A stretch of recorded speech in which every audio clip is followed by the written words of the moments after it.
রবিবারে ডায়েট হবে ছারখার। আজ বানিয়ে নেব চিকেন স্লাইডার। চিকেন স্লাইডার বানানোর জন্য প্রথমে বানিয়ে নিতে হবে ফিলিং। তার জন্য প্যানে নিলাম পেঁয়াজ কুচি, এর মধ্যে দিয়ে দেবো যে কোনো রঙের ক্যাপসিকাম বা বেল পেপার। এরপর দিয়ে দিলাম পরিমাণ মতো লবণ। ভালো করে ভাজা হয়ে গেলে আদা রসুন লঙ্কার পেস্ট দিয়ে দিতে হবে। ভালো করে সব মশলা কষে গেলে দিয়ে দিতে হবে চিকেন শ্রেডেড অথবা চিকেন কুচি বা মিন্স চিকেন।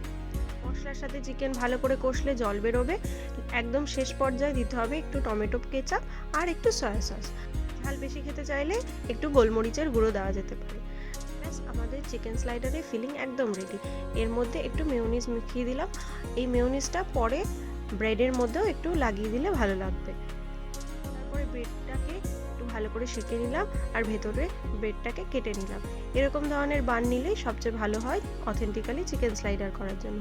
এরপরে ফিলিংটা দিয়ে দিলাম একটু চিজ, বাটার আর ধনেপাতা একসাথে মেল্ট করে ওপরে একটু ভালো করে ব্রাশ করে দিলাম এবং এরপরে নিচের পোর্শনটাকেও একইভাবে বাটার দিয়ে ব্রাশ করে দিতে হবে। ভালো করে সেঁকে নিলেই রেডি হয়ে যাবে চিকেন স্লাইডার।